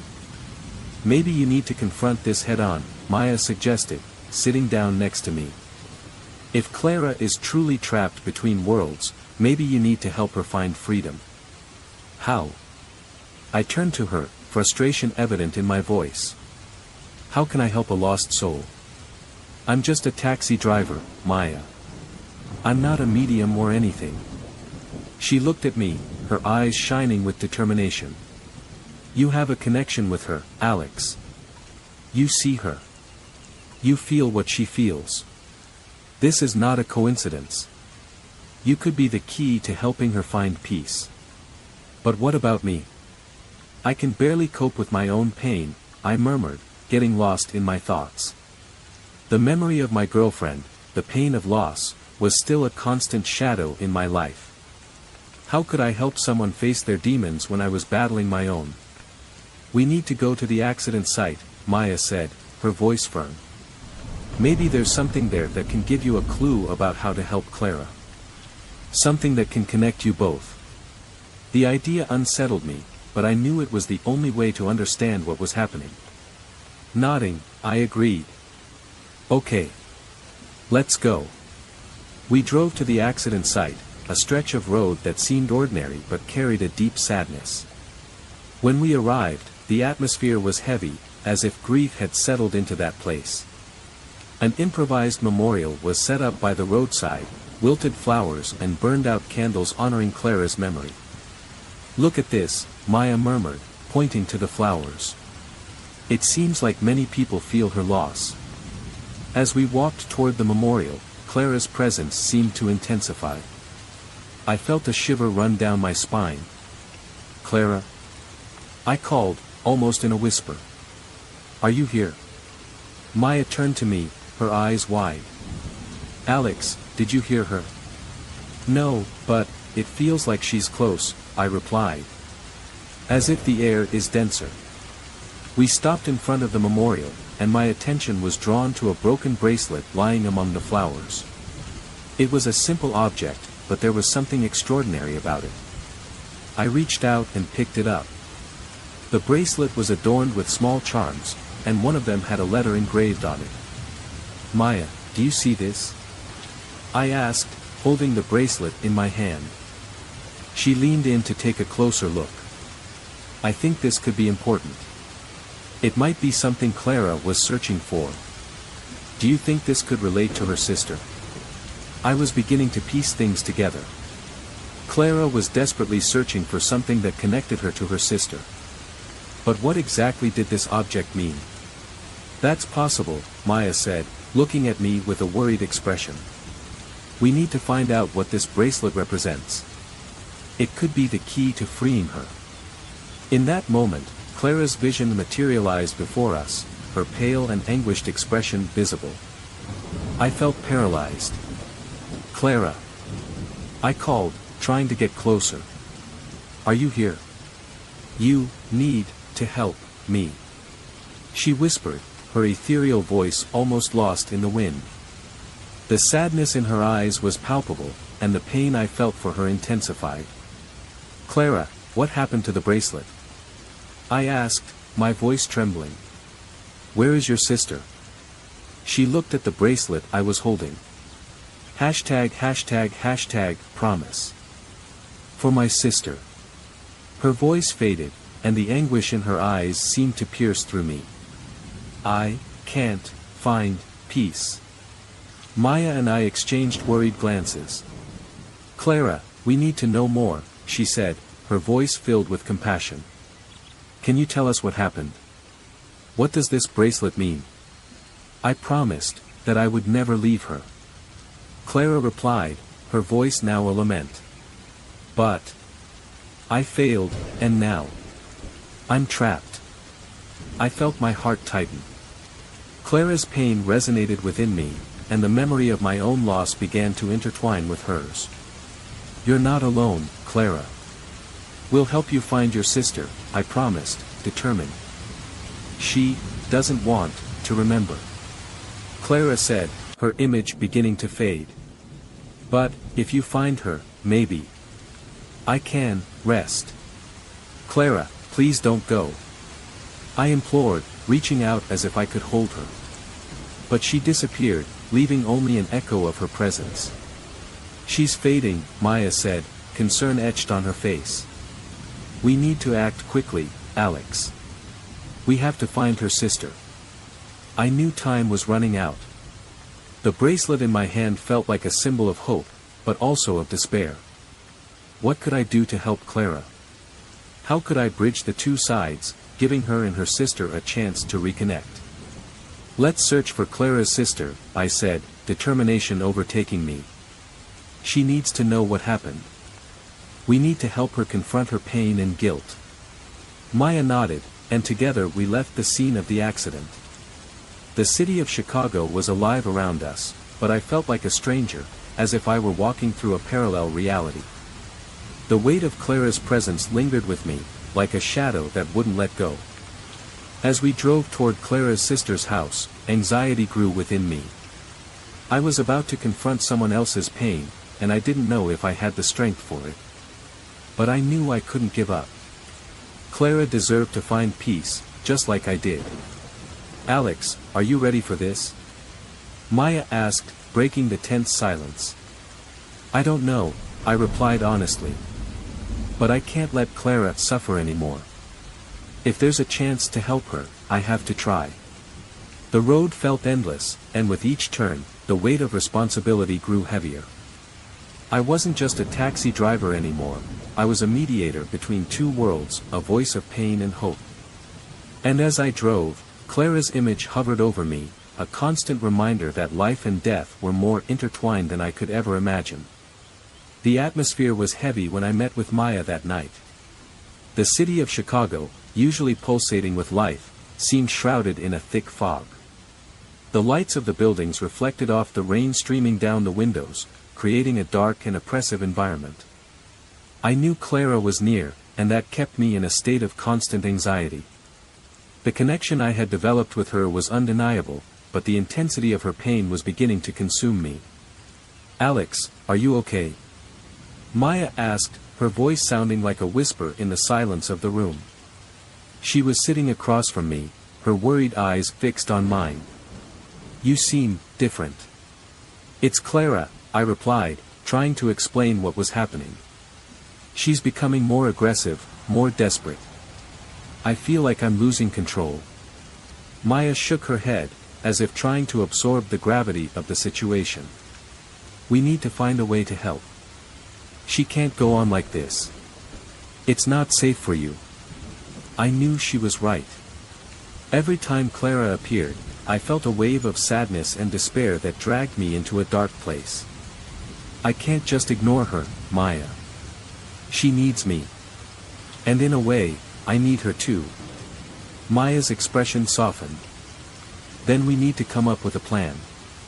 We can't let Clara sink deeper into despair. We have to face her head-on, understand what she truly wants. I agreed, but the thought of confronting Clara made me anxious. What would happen if she became even more aggressive? What if I couldn't handle the situation? But this was what I needed to do. I couldn't just avoid what was happening. The night wore on, and we decided to hold a séance. It would be risky, but it might be the only way to communicate directly with Clara and understand her intentions. Maya prepared the environment, lighting candles and placing a crystal in the center of the table, an object we believed could help channel the energies. Once everything was ready, I looked at Maya, who encouraged me with a smile that tried to mask her own apprehension. "Let's do this," Maya said, holding my hands. "We're in this together." "Yes, together," I replied, taking a final breath of courage. "Clara, if you're here, please manifest yourself." The silence was profound. The air felt dense, as if the room itself was holding its breath. I closed my eyes and concentrated. The first thing I felt was a chill running down my spine, and then a familiar presence began to form around us. It was Clara, and the sensation of her approach brought a mix of relief and fear. "Alex," her voice sounded like a distant echo, but clear enough for me to recognize. "You're here." "Yes, Clara," I replied, trying to stay steady. "We're here to help you. What do you need from us?" She hesitated, and I could feel her pain overflowing. "I can't rest. My sister, she's lost in her guilt. I can't leave her." "You're trapped here because you couldn't set yourself free, right?" Maya interjected, compassion in her voice. "You need to confront your sister. That's what keeps you bound." "I can't," Clara replied, her voice now filled with anguish. "She blames me. I left her alone." The sadness was palpable. I could feel her tears, even without seeing them. "But you don't have to carry that burden alone. If you open up to her, maybe you can finally find peace," I said, trying to encourage her. "I don't know if she'll forgive me," Clara murmured, her voice almost a whisper. "What if she doesn't want to hear me? What if she continues to blame herself for what happened?" Maya and I exchanged glances, understanding that the key to freeing Clara lay with her sister. We needed to convince her to face her own past. "Clara," I spoke firmly, "we can help her, but you need to be strong. You need to show her that you're still here and that you love her." "But how?" Clara questioned, her voice now filled with despair. "What if I lose her even more?" The connection between us was growing more intense. Clara's pain felt intertwined with my own, and I remembered my girlfriend, the loss that still haunted me. I didn't want Clara to go through what I had endured. "You won't lose her, Clara. You need to be brave. If you don't try, you'll be trapped here forever." She fell silent for a moment, and I could feel the internal struggle she was facing. I want to try. But I'm scared." "I'll be by your side," I assured her. "We'll do this together." With one last breath, Clara manifested even more intensely. "I need to go to her," she said, determination beginning to shine in her voice. "But I can't do it alone." Maya and I exchanged glances, realizing that Clara's guilt and despair were like chains binding her to this world. "Let's go to your sister. You need to connect with her, Clara. And we'll be there to help," I said, feeling the urgency of the situation. The intensity of Clara's presence began to increase. The air around us vibrated with her energy. "Thank you so much, Alex. I don't know what I would do without you," she said, her voice now stronger but still filled with sadness. "You don't need to thank us," I replied, trying to be strong for both of us. "We're here for this." Then, darkness began to close in. It was as if a shadow was forming around us, a negative energy that seemed to want to consume us. It was as if the forces holding Clara back were manifesting, trying to prevent her from moving forward. "Alex, watch out. Hashtag, Maya shouted, her voice cutting through the tension in the room. "Feel the energy. We need to protect ourselves." A chill ran down my spine, and the darkness seemed to want to pull me down. "Clara, you need to fight," I shouted, trying to keep her steady. "Don't let this control you." "I won't let this control me," Clara replied, her voice now filled with determination. I'm going to find my sister. The dark presence seemed to hesitate, as if it were struggling against Clara's strength. I could feel that this was a decisive moment. You can do it, Clara. Remember the love you have for her. That's what sets you free. With that, the darkness began to recede, as if it were being repelled by the light emanating from Clara. The energy around us started to shift, and I realized that Clara was regaining her power. The room, once heavy and oppressive, now vibrated with a new hope. I'm going to find her and talk to her, Clara declared, her voice growing stronger. I won't let my pain consume her. I'll show her that I'm still here. That's right, Clara, I encouraged her, feeling that we were on the right path. You're in control now. The once dark presence began to dissipate, and I knew it was time to act. Let's go, Clara. It's time for you to face what happened. And we'll be by your side, I said, determination growing within me. Yes, Clara replied, and I saw her shining with an inner light that made her almost ethereal. With one last glance between Maya and me, she prepared for the next step. We're ready, Maya affirmed, holding my hands firmly, and I felt the connection between us strengthen once again. Together, I said, certain that we were about to face whatever lay ahead. And so, we prepared for the journey that would lead us to Clara's sister, aware that the road ahead would be difficult but necessary. The atmosphere was charged with tension and expectation. Maya and I had arranged a meeting with Clara's sister, and my heart raced in my chest as we waited in the small meeting room of a cafe in downtown Chicago. The rain, which had not stopped since my first interaction with Clara, seemed to intensify the somber atmosphere around us. Drops ran down the windows, and I found myself thinking about what could happen here. Would Clara's sister be ready to confront her past? Or would fear and guilt still keep her trapped? When the door opened and a woman with a lost look entered, my stomach churned. It was like looking into a reflection of pain. She had features reminiscent of Clara, but the weight of sorrow on her shoulders made her almost unrecognizable. Maya and I exchanged a glance, and I knew we had to be strong. She sat down at the table, and silence settled in, heavy and uncomfortable. Hi, I said, trying to break the ice. My name is Alex, and this is my friend Maya. She nodded slowly, not really looking us in the eyes. Hi, she replied in a low, trembling voice. I'm Lidisha. The way she spoke the name made my heart ache. It was as if the very sound of her voice was laden with unexpressed feelings.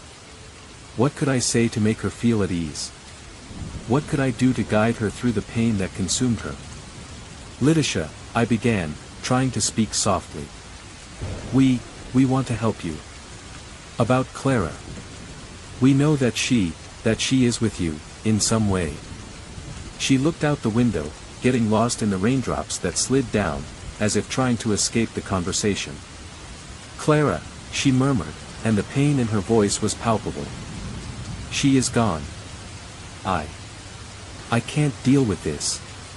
Many people can't, Maya intervened, her voice soft and soothing. But sometimes, facing the pain is the first step toward healing. Clara is still here, and she needs you.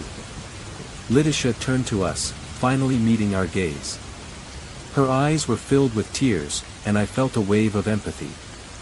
You don't understand. I didn't do enough. If I had done something differently, maybe she would still be alive. The guilt that consumed her was evident. It was as if an invisible weight rested on her shoulders, and I knew that if we could help her let go of that, we could also help Clara. Lidisha, you can't carry this guilt alone, I said, trying to be firm. Clara never wanted you to feel this way. You don't know what I did, she replied, her voice trembling. I was with her that day. I should have done something, but I couldn't. The room was enveloped in a heavy silence. The air was so dense it felt hard to breathe. I looked at Maya, who was clearly determined to help Lidisha. Maybe it's time for you to share what happened, Maya suggested gently. Talking about it can help. Letitia hesitated, but finally began to speak, each word coming out with difficulty. We were coming back from a party. Clara was so happy, full of life. I was distracted, checking messages on my phone. The car crashed, and everything happened so fast. I couldn't do anything. She covered her face with her hands, and I could see her body shaking as sobs overwhelmed her. Letitia, I said gently, you can't blame yourself for what happened. Accidents happen, and you weren't alone. Clara knew that. She always loved you. The words seemed to have an effect. Letitia stopped crying, and her eyes filled with confusion. Love? How can I love someone who is gone? How can I love someone who couldn't be saved? Love is recognizing the pain and still keeping the memory of the person alive, Maya explained. Clara doesn't want you to suffer like this. She wants you to live, to find a way to move forward. And if you can do that, she will also find peace. A light of understanding began to shine in Letitia's eyes. Do you really think she is still here? Her voice was tinged with hope and doubt. Yes, I affirmed, feeling a strong connection to Clara. She is with you, always. And she wants you to listen to her. If you can open up and let your pain out, we can help set her free. Maya looked at me, and I knew we were in sync. The moment was delicate, and I felt we were about to touch something profound. What do you feel when you think about Clara? Maya asked gently. I miss her, Letitia replied, her voice firmer now. But I also feel anger. Anger at myself for not doing anything. And what if you could, in some way, reconnect with her? I suggested. What would you say? Letitia closed her eyes, and for a moment, the room fell silent again. Then her words began to flow. I'm sorry, Clara. I'm sorry for not protecting you. I miss you so much. You meant everything to me, and I can't live without you. At that moment, a chill swept through the room, and a strange sensation began to form. The light seemed to flicker, and I realized that Clara was present, listening to every word. What I didn't know was that this connection could be more intense than I expected. Clara, I said, feeling the need to address her. If you're here, show us that you still care. Let Letitia feel your presence. Letitia's eyes opened, and she looked around as if she were perceiving something she hadn't seen before. Clara, she called, doubt mingling with hope. Are you here? A gentle breeze swept through the room, and a shiver ran down my spine. I knew Clara was there, and the energy in the air seemed to shift. Letitia looked at me, her hands trembling. Do you feel that? Yes, I replied, trying to remain calm. Clara is here. She's listening to you. Tears began to slide down Letitia's face again, but now they were tears of release. Clara, I miss you so much. I want you to know that I love you and that I will always love you. That declaration seemed to resonate in the air, and for a moment, everything fell silent. What felt like an eternity passed, and then, with a whisper almost imperceptible, a familiar voice echoed in the room. I love you too, Letitia. I will always be with you. Hashtag. The atmosphere instantly became lighter, and I knew in that moment that Clara was finally making her presence known. Letitia's tears stopped, and a smile began to form on her face. Clara, she murmured, looking into the void as if she could see her sister. She wants you to let go of the guilt, I said, encouraging her. Let it out of you. Letitia took a deep breath, and with a tremor in her voice, she continued. Clara, I promise I will try. I promise I will live for both of us. I will remember you with love, not with pain. As soon as she finished speaking, the room seemed to glow with a soft light, and I knew that Clara was finally finding peace. It was as if the weight that had been hanging over Letitia was being lifted, and the connection between the two sisters was being restored. I know you're here, Clara, Letitia said, now with renewed confidence. Thank you for listening to me. Thank you for loving me even when I didn't deserve it. At that moment, Clara's presence seemed to intensify, and I knew that the release was about to happen. The mixed emotions of pain and love were finally transforming into something pure and beautiful. The love that existed between them was the key to healing, and I was witnessing something extraordinary. The room filled with a soft light, and I knew it was time for Letitia to let go. That conversation was just the beginning of a new path, a path where love prevailed over pain, where Clara and Letitia could finally meet in a new light. I was in a state of nervous anticipation when Clara's sister, Anna, joined us in that small room lit only by a few candles. The atmosphere was charged with tension, and I could feel the weight of her pain mixed with my own guilt. Maya was by my side, holding my hand, and I felt her grip, a sign that we were in this together, but it was more than that united us. It was the hope that we could finally take a step towards healing, for both Clara and Anna. I don't know if I can do this, Anna began, her voice trembling with an abyss of pain. She was sitting in an old wooden chair, looking at the floor, her eyes brimming with tears. Talking about what happened. I don't know if I'm ready. Anna, I said, trying to convey all the empathy I felt. I understand it's difficult, but Clara needs you. She's trapped between worlds, and the only way to free her is by confronting what happened. You need to open up to her. Maya looked at me, and I realized that what I was saying was as necessary as it was terrifying. The truth was, I was scared too. Not only of what Clara might do, but of what I might discover about myself. Anna took a deep breath and finally looked at me, her eyes filled with a mix of emotions. What if I can't? What if I end up doing more harm than good? You won't do any harm, I assured her. You'll do the opposite. You'll bring her peace. Clara needs to know that you love her, that you forgive her. That's what will keep her free. At that moment, the candlelight flickered, and a cold breeze swept through the room. I knew Clara was there, watching every movement. I felt an intense presence, and the atmosphere grew heavier. The air was thick with emotion, and I could almost hear the echo of a held breath. Anna, please, Maya intervened. We're here to support you. Clara needs you now more than ever. Don't let fear stop you from doing this. Anna closed her eyes, as if fighting an internal battle. I can't forget. I feel like I could have done something. If I had gone with her that day, maybe we would still be together. Anna's words pierced my heart. I knew that pain, that feeling of helplessness.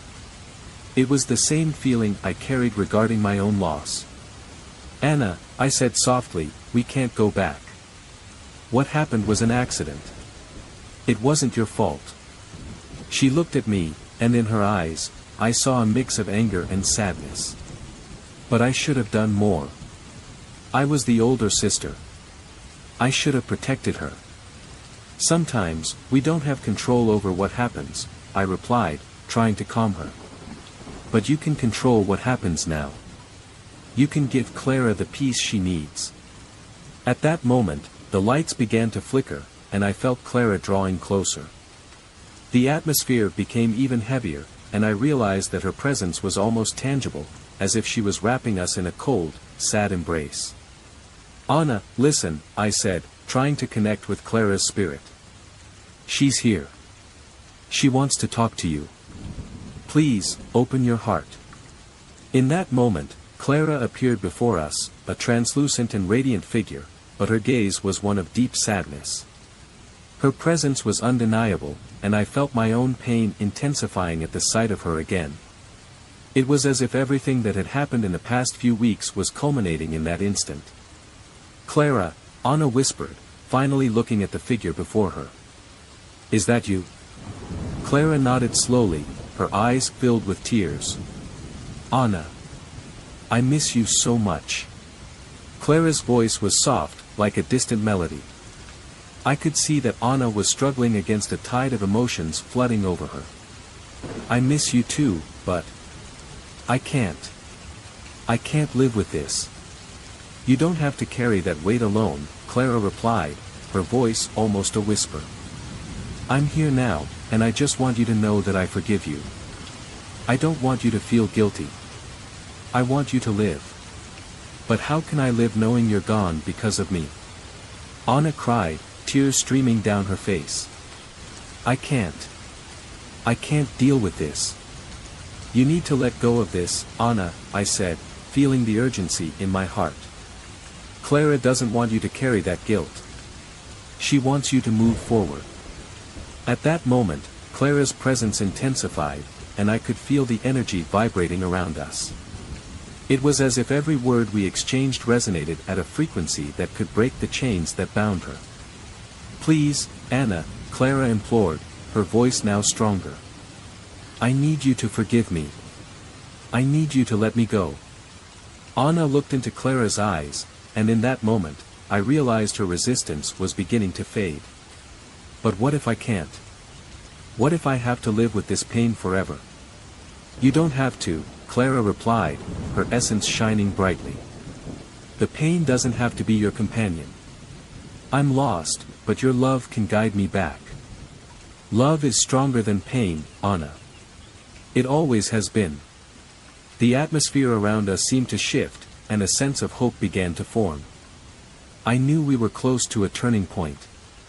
Anna, you can show Clara that you love her, that you forgive her. That's all she needs. I love you, Clara, Anna finally said, her voice low but full of sincerity. I've always loved you. And I'm so sorry. I'm so sorry for not being there. Clara's expression softened, and a sad smile formed on her face. I know, Anna. And I love you too. I'll always love you. You are my sister. And I want you to live. I want you to find happiness again. At that moment, Anna stood up, and I saw a new determination arise within her. She approached Clara and, with trembling hands, held out the broken bracelet she had brought. I want you to have this back. I want you to know you're free. With a careful gesture, Anna placed the broken bracelet in Clara's hand. The environment around us seemed to shine with a soft and warm light, and I felt a wave of energy flowing through the space. Clara looked at the bracelet, and I saw tears of happiness in her eyes. Thank you, Anna. That means the world to me. Now I can go. Now I can have peace. I feel like a weight has been lifted off me, Anna said, her words full of relief. I don't know how to thank you. You've already done it, Clara replied, her voice now lighter. You've given me the freedom I needed. Now, I can move on, and so can you. Hashtag, and then, with one last look filled with love, Clara began to slowly fade away, like a gentle breeze dissipating at dawn. I love you all, she whispered, and her presence faded until all that remained was a soft glow that disappeared into the darkness. I turned to Anna, who was in shock, but there was a new light in her eyes. You did this, I said, feeling a wave of empathy and pride. You freed your sister. She shook her head, tears still streaming down her face, but now they were tears of relief. I never thought I could. You had courage, I replied. And now you can begin to heal. In that moment, I felt a weight lifted from my shoulders as well. It was as if the pain of my own loss was being healed, as if the love that Clara and Anna shared could extend to me too. The silence in the room was deafening, yet filled with a peace I had never felt before. I knew Anna's journey was just beginning, but the first step had been taken. And I had found a new purpose through her and Clara. When I finally said goodbye to Clara, a mix of relief and sadness washed over me. The image of her fading in the soft light of dawn was still fresh in my mind. She had found the peace she had long sought, but I felt as if I had lost something too. That weight in my heart, which seemed to have accompanied me for so long, was dissipating, but I didn't know where it would lead me. I got into my taxi, and the rain that had been pouring incessantly now seemed to have given a reprieve. The streets of Chicago, with their bright lights and the distant sound of traffic, were a stark contrast to the internal storm I had faced. I put the key in the ignition, and as the engine started to purr softly, a sense of freedom began to seep into me. I was ready to leave the past behind, but a part of me still wondered if I had truly closed that chapter of my life. As I drove, my gaze drifted to the wallet I had forgotten on the passenger seat. I opened it automatically, and my eyes landed